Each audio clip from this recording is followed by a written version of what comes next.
Welcome, everybody, to Voices of Recovery. Today's guest is Amber Chauffepied, and I'm your host, Gregory Greer.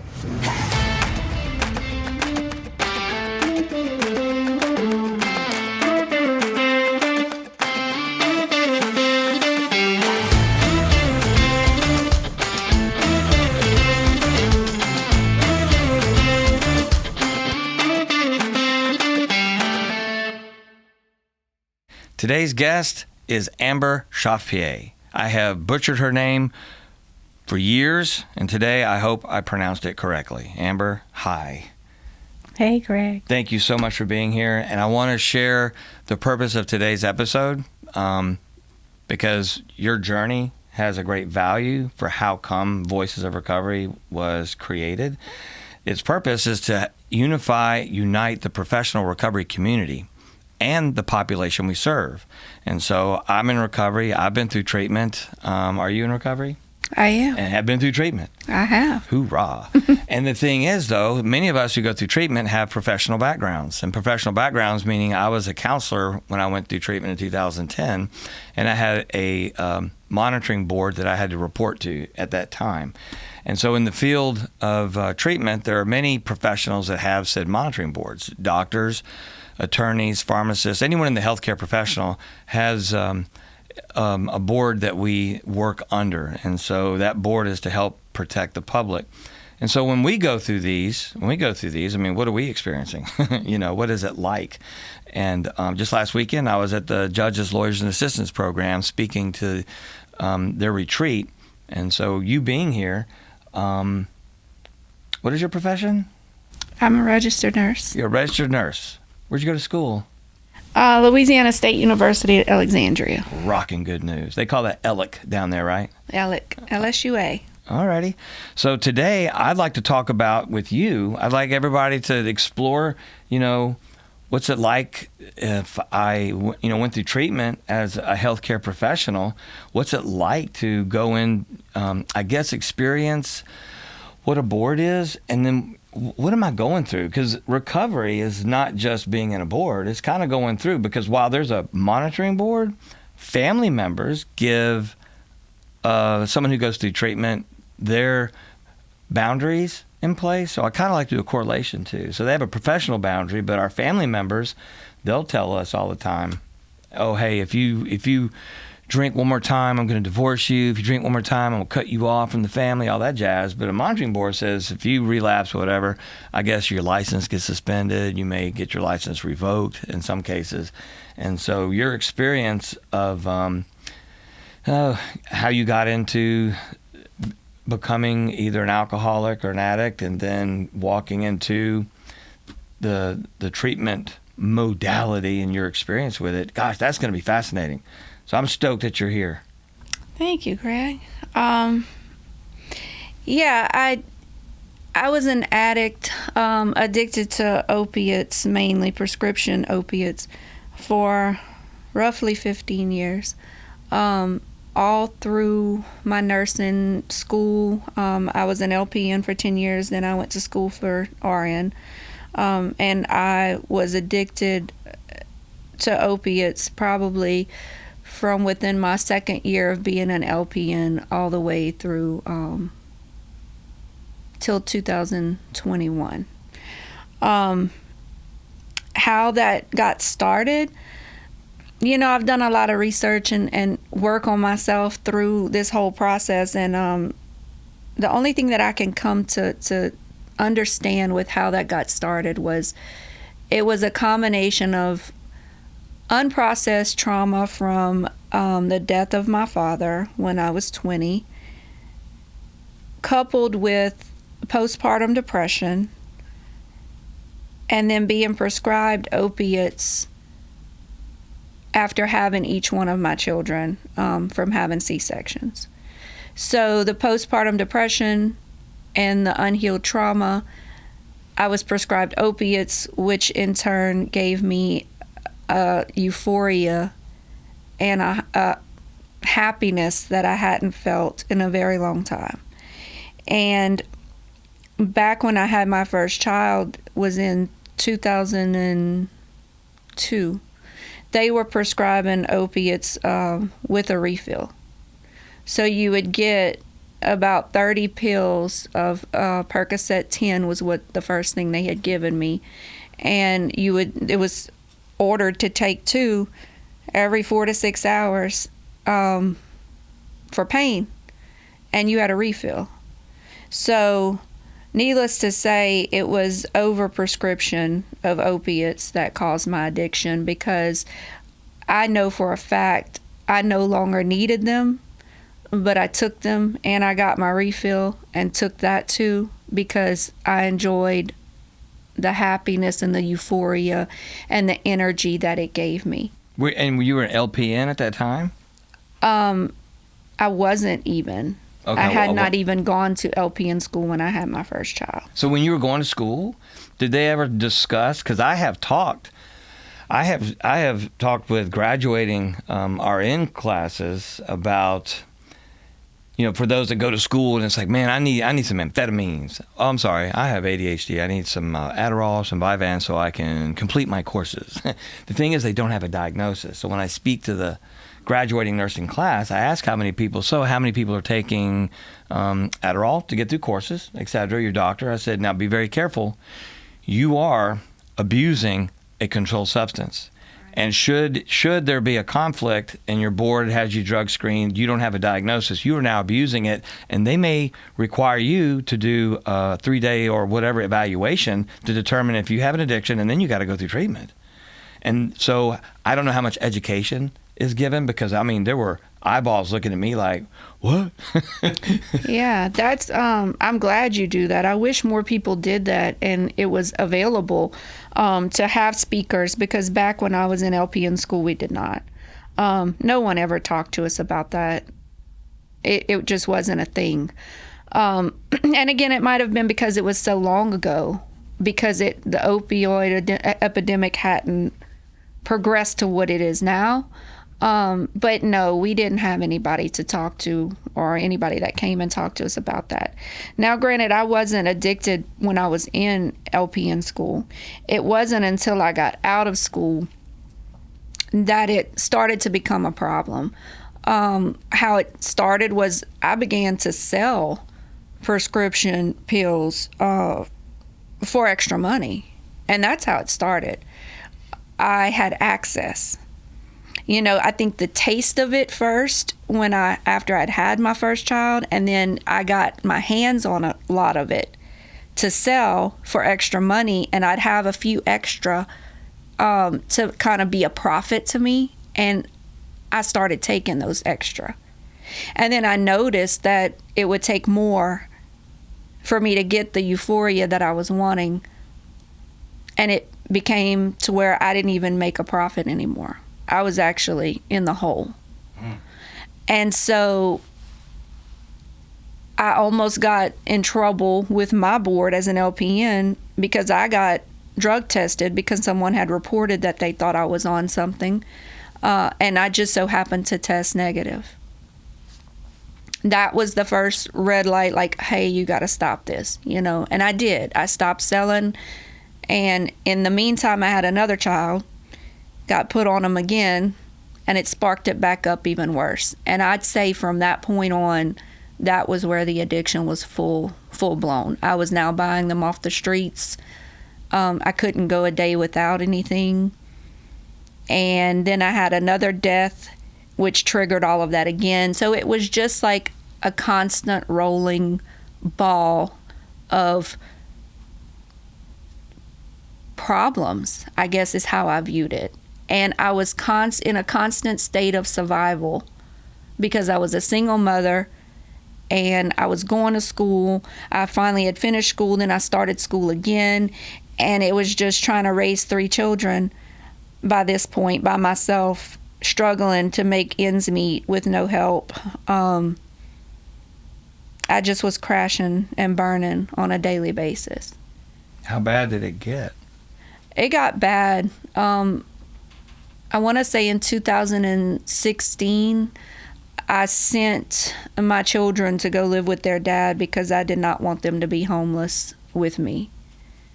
My oldest son already lived with my mom, and my younger two, I sent them to go live with their dad, and I think they were 6 and 8. And I thought that them not being here would be my motivation to stop, when all it did was make my addiction worse because my depression got worse. So I was spending my whole check as an RN before I even got paid on prescription pills off the streets.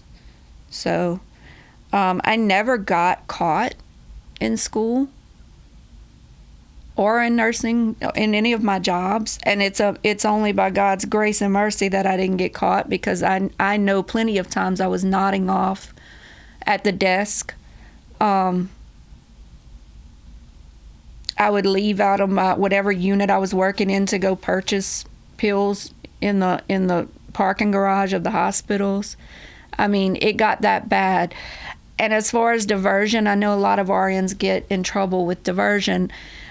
I never worked jobs where I had access to medication, or else I probably would have been one of these people that stole and got arrested for stealing from the hospital. But I purposely knew that my addiction was that bad that if I took a job in like an ER or a main hospital on the floor being able to push drugs, that was going to be my downfall. So I purposely got jobs as like case management or in psychiatric hospitals, things where the medicine was not readily available to me. So what happened for you to go to treatment? Because you eventually went to treatment. It got to a point where I got tired of the lifestyle I was living. I got tired of being homeless and struggling, and I couldn't even get jobs anymore. It was to a point that I would purposely get jobs at Walmart or Cracker Barrel as an RN because I couldn't pass a drug test and I didn't want to get caught. My main thing with not going to treatment all these years was because I didn't want the stigma. And that's the truth. I didn't want to be looked at like a failure. You failed. And that's what I thought everybody would think of me. So I wore masks constantly of being different people, and nobody ever really 100% knew. I had never admitted it to anybody. And I just got tired, and I decided I wanted to move away from where I was. And when I moved away, the person I moved with who had already relapsed on heroin, he was a former addict. And I was like, oh, well, I'll do a little bit of this. It'll just help while I'm withdrawing from opiates from the prescription pills. And I remember him telling me it's not the same and you're not going to be able to stop. And I was like, oh, yes, I will. And so I started using heroin and then injecting heroin as an RN. And that was when I was at my lowest. I did that for a year. And when I realized I was dying, I was full of fluid. I could tell just being a nurse that medically my body wasn't going to keep up with this much longer. And I just decided to reach out one day because my depression had gotten that bad, and I reached out to Dominique Teasley, who was on your show. Oh, Dominique, yeah, second guest here. It was actually a billboard that I had seen with a crisis line, and I called it one Sunday morning while I was sitting in my car just contemplating how my life was going to, change. But I was ready. I was tired of living like this. I knew that I wouldn't live much longer, and it was time to make a change. And so I called him, and he was very supportive. And I was able to be honest with him for the first time, and he didn't judge me, and he understood. And that's what helped me to move to the next decision, which was definitely treatment. What happened in treatment? Treatment was, I went in treatment telling myself that I was only going for detox. I'd only packed a week's worth of clothes. I said, I'm only going for detox and I'm going to leave. Because in my mind, I wasn't going to be able to uphold everything that the board was going to require of me. Greg was my counselor. Who? You. Me? Oh, that's right. And he was very hard on me. You were tough. But I needed that. Because I remember you telling me at one point, who are you?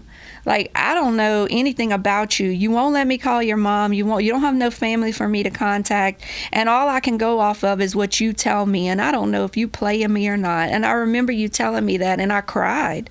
And I was like, like, I want this. And there's a reason why I don't want you to contact my mom. And there's, I don't really have much family for you to contact. And the sternness of how you approached me was what I needed, because I was extremely manipulative in my addiction. And so for you to approach me that way, I knew, hey, I'm not going to be able to manipulate this man. And that's what I needed. Treatment was a blessing. I mean, every day I was in awe at what I learned about myself. Group therapy was something that I find was the most therapeutic versus just one-on-one therapy, because I got to hear other people exactly like me go through the same things that I go through, and I got to see them understand about their life as well. And it just was a positive overall experience. It taught me responsibility. FCCs at Palmetto was rough. To be called out on stuff, and then you couldn't say nothing about it. So wait, Palmetto Addiction Recovery Center has what's called fear, cares, and concerns. And the only reason I'm bringing that up is so that for those that don't know what that is, fear, cares, and concerns is a group where people challenge. In the old days, they used the word confront. I don't particularly like the word confront because it's accusatory, and it brings up a lot of defense mechanisms, which still therapeutically can be explored. However, it becomes more confrontation as a conflict versus a communication process. If I'm going to challenge you, I just want you to be able to look at yourself. If it's done appropriately, then a person can be receptive. Otherwise, it comes across as just throwing rocks at each other. And so fear, cares, and concerns, everybody goes, oh, that's FCCs. Ooh, you're going into the den, fear, cares, and concerns. And so and I wanted to clarify what fear, cares, and concerns, because Palmetto was very well known for the fear, cares, and concerns experience. Initially, going into FCCs, I felt attacked. And I remember, when they would call us out on certain things and say, and I didn't understand, I thought people were just throwing stones, like you said. But as, I spent 86 days in Palmetto, and towards about the second month, I loved it. I loved fears, cares, and concerns, because it was like, that was how you helped people to grow. Do you remember the most, I say the most, strongest fear, care, concern given you that maybe a light bulb went off? Because you said I felt attacked. However, there might have been some awareness later going, well, I understand what they saw, what's coming up in me, and what that behavior really is. It wasn't so much as a behavior that I was doing something wrong, as it was understanding my reaction to how I felt about it initially. So I only got called out on that, I think like once or probably twice, maybe 3 times, and it was early on when I got there. And I think one was for overly focused on the phone, and then another one was staying too much with my roommate and not branching out and meeting other people. And so initially with the over focused on the phone, I just felt like, well, y'all don't even know what I'm going through. Like, it's, my child's birthday. Nobody knows I'm in here. I'm trying to get in touch with him, that kind of stuff. So that was one of the ones that I really felt attacked on, because I felt like, you didn't even bother to ask me, But then the one with staying with just my roommate, I definitely understood that, because I was more of an introverted person. I did not trust people. And so I did the one person that I trusted, who was the girl who slept next to me in the room, and then all of a sudden now I can't sit and talk with her, and initially it was, y'all are just mad, and blaming, and then as I thought about it, the longer I was there, it was like, no, I need to get out and learn how to interact with other people and trust other people, because this is what I did in my addiction. And so that gave me the awareness that this is definitely helpful for us. And it helped me to be able to actually present fears, cares, and concerns to other people in a more therapeutic way. So where these are behaviors that you might exhibit, if you were in your addiction, how can we do this differently? So I looked at everything in treatment as a learning experience, and how can it make me a better person, a better version of who I am? Because when you did ask me, who are you? The only thing I could tell you was a nurse. And I remember that, because I was no longer a mother. I gave my kids away. I was no longer a daughter, because my mom didn't have anything to do with me, because she wasn't one of those ones that was going to continue to give me chances and feed into my addiction. Even though she didn't know 100%, she knew something was wrong. And right before I went to treatment, I remember calling her, asking her for a pan, to borrow a pan, and she told me no, because I'm not going to get it back. And that's how bad it had gotten.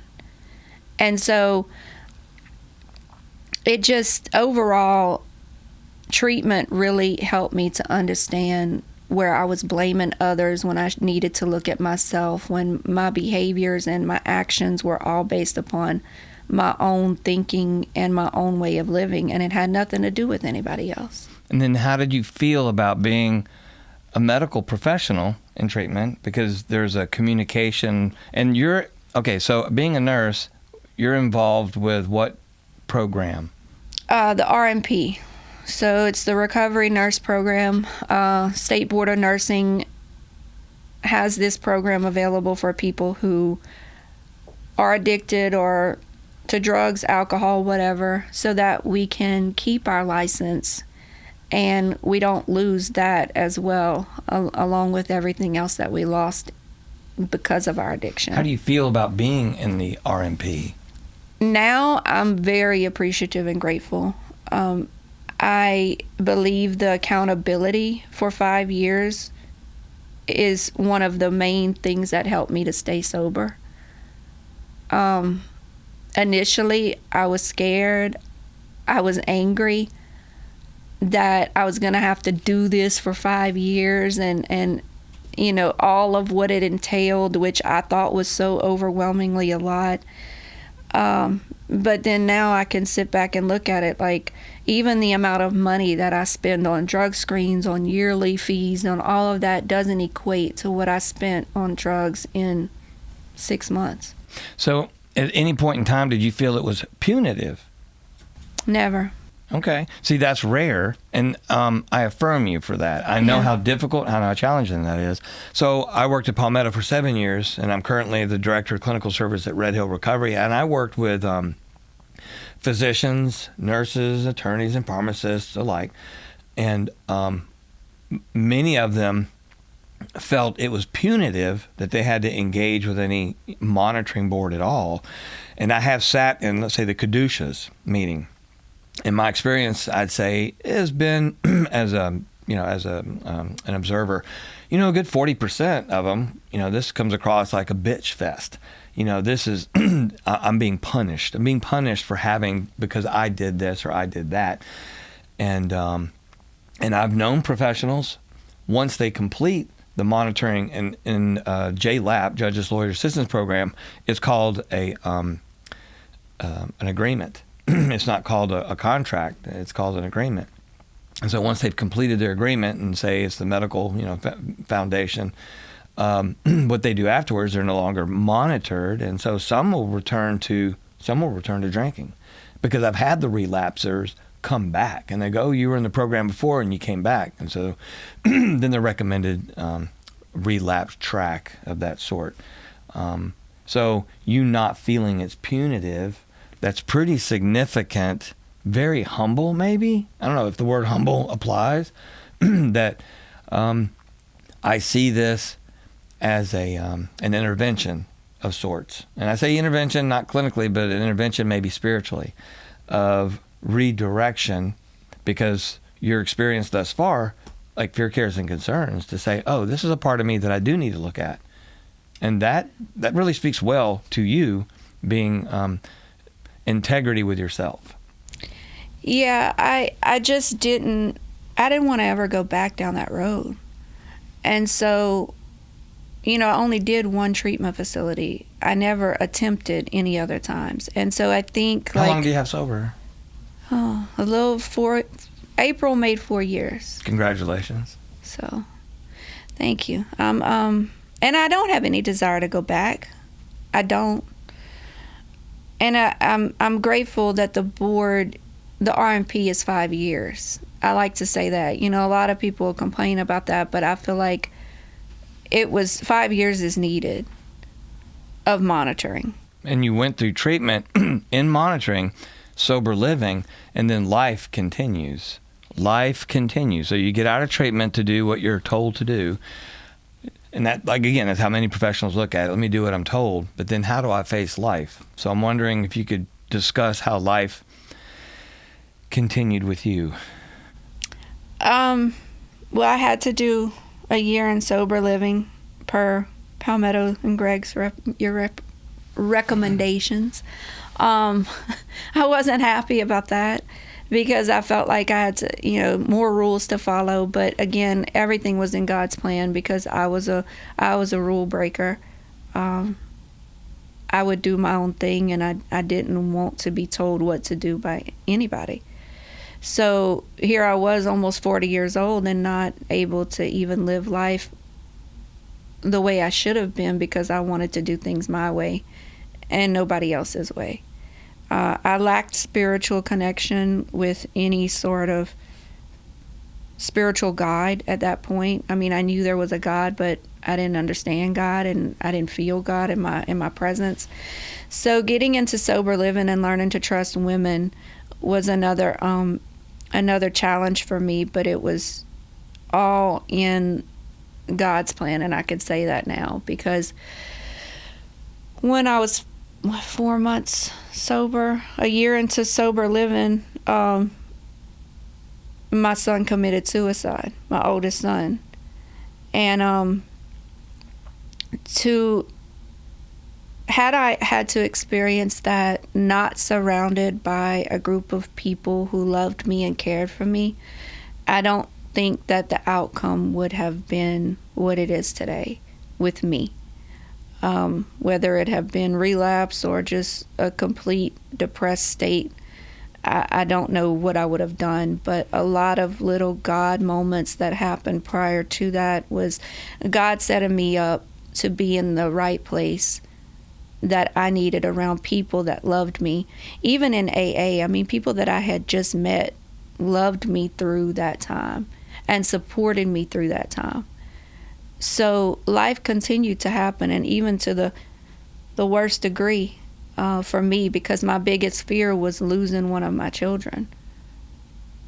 And so I was presented with that fear early on in sobriety, and I got through it by reliance on God and reliance on the people that God had placed in my life and the things that I had learned in treatment about myself.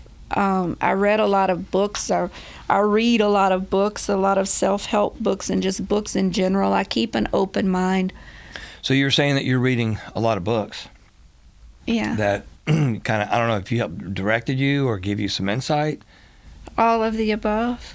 Because your son, after, and I, not being a biological parent of, losing a child, how did God, what messages did I hear for me to understand what meaning is behind this for me? And I don't know. The most important thing that I got from the whole situation with, him taking his life was not to blame myself. Because that was one of the first things that I wanted to do, or not to blame my mom because he was living with her, and just to accept it because I was a control person. I wanted to control everything because if I could control it, then I knew the outcome. And when that happened, it was like I finally realized I have no control over anybody. The only thing I have control over is myself and how I respond and how I choose to show up in every aspect of life. And so I had two choices when he passed away. It was either blame everybody, hold resentments, get upset, get angry, not accept it, or accept that he's no longer suffering and his soul is always with me. And to me, that was the easier thing to do. And it taught me that how I respond to situations and even life itself is all based upon my own thoughts and my own way of thinking. And I can control how I want to view life and each situation that occurs. I can choose to view it in a negative way, or I can choose to view it in a positive way. But there's also a balance with that too, because you can't just walk around saying, oh, life is great, you know. No, you taught me to feel things, to feel feelings and to let them go. They don't become me. And so that's what I have been doing ever since then. And it takes work and it takes practice, because I do want to fall back into past patterns, whether it be in relationships or whatever it is. But I do remember, and I am aware that when those past patterns come up, I speak them out loud. I acknowledge them for what they are. I feel it, and I give myself love and grace, and I let it go. And that's what has been a life changer for me, for life happening on life's terms. So your story speaks volumes, not to just as the professionals, but as a mom. Yeah. So I think it speaks more to being a professional going through the program, more so as being a mother in the relationships. I know I have, probably ad nauseum, said it in recovery, it's all about relationships. And what kind of relationships have I been able to form? When did they stop forming? And so identifying any attachments that I have, and I always throw out that word codependence. Connie Miller with Soul Drama always says the definition of codependence by her is an absence of a relationship with myself. So I seek anything and everything outside of myself to help me feel better about me. And so as a mother, you know, your first relationship that I saw you in when we met at Palmetto, you know, who am I? I'm a nurse. No other interpretations internally were, I guess, available to share seeing yourself any other way. And then going further into recovery with the challenges in life, identifying more of your roles of who you are. You've been identifying who you are, and then this is my interpretation, you have to tell me if otherwise, redefining who you are. Yeah, definitely redefining. I have, being a nurse, my goal in my profession is to take care of people, but I also realized that I was doing that outside of my profession as well. I was trying to save everybody else. It gave me a sense of purpose. It made me feel wanted, needed, if I was able to provide something that you couldn't provide on your own. And that's in aspects of relationships in general that I've realized about myself. And it wasn't until probably this past year that I've realized that I'm blocking people's blessings by trying to save them from life, whether it be inability to pay bills, struggling with whatever it may be, a place to live, it doesn't matter. I'm not God, and I can't be everybody's savior, and that's not what he wants from me. And then I also attached that to, where does this come from? And I realized about in the last month or two that it comes from an absence of relationship with my father. Yes, my father was there, but my father was an addict as well. And he wasn't emotionally there. He wasn't a father that, oh, how was your day? And, you know, daddy, I was never daddy's little girl, because all I knew of daddy was he worked, he came home, he watched TV, he went to bed. There was no interaction with us.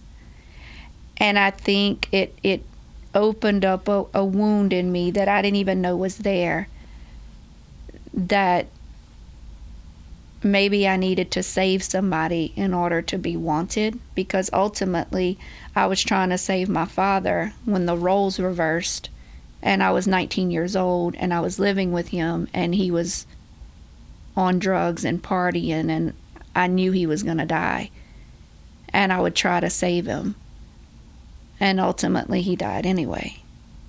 So it was like, that's all tied together. And so again, the awareness and seeing that, and then having somebody in my life currently as a best friend who showed me, no, you don't need a hug from me. You need to go to God. God is your only source of comfort and protection, who's always going to be there. Stop seeking God in other people. And I was like, wow, okay, you know. So it's just, and if I wasn't sober, that awareness wouldn't come, because for so many years I wasn't sober, and I couldn't have grasped concepts like that while I was in my addiction. So I'm grateful to be sober. I'm grateful to learn what life has to offer, and to experience each individual person and situation as a learning tool and a guide to growth for what's next, and it's always better. So your story is a huge testimony and inspiration, I believe, for other women. Have you received feedback from other women with your story and how you share it? Yeah, all the time. Anytime I share it, there's always someone that either cries or hugs me after and tells me that they're grateful I shared my story. I'm here to be transparent and honest and open. I have learned that love and authenticity are the two highest forms of frequency that you can radiate to others. And I've been told by others that they feel drawn to me and things like that. So I believe that that's what it comes from, because today I choose to live in authenticity and love. And that's it. And I just want to be a voice for somebody else, and allow them to be able to see that there is hope, and it doesn't matter what you go through.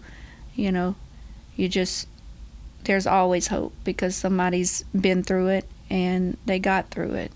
So any way that I can be of service to them with my story, I'm able and I'm willing. You go to Palmetto frequently or other to share your story? Or it's been a while since I've been to Palmetto. I used to go with a friend of mine who was in the program. Now when I go yearly for mirroring, I pretty much share a good bit of my story, depending on what's going on with the groups there and if there's time for it. And then when you ask me to go to Red Hill, I'll go anytime, that I'm able. It doesn't matter to me. Anytime somebody asks me to tell my story, I'm there. I will make a way, because I know that that's God working through me to help somebody else. Well, watching your transformation for me is a gift, because I've seen so many not. And the statistics are pretty dismal. So you are a beacon of hope, and you do radiate light with your authenticity and the love. And so I want to share my gratitude with you coming on today to be able to share your story.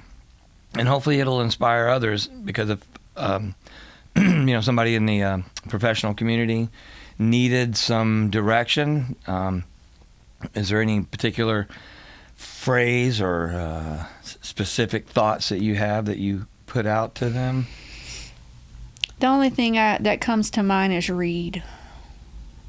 Seek to read books that will open your mind to new ways of thinking. And I have a list of them, so if anybody watches this and has any wants to know any books, please hit me up, because I definitely can point you in some directions of what has helped me. So again, thank you for being with us today. And for those that are watching the whole time, there's been a few cuts because apparently I'm just hacking up along here. So the patience, demonstrating the patience while we walk through this process, speaks to your journey.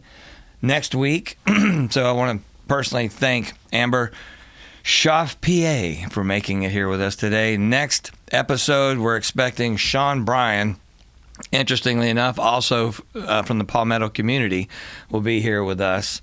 So I anticipate a very exciting. I say exciting, not to put pressure on him, but it'll be a very intimate and growing experience. So again, Amber, thank you for being here. For Voices of Recovery, I'm Gregory Greer, and to that I say, Namaste.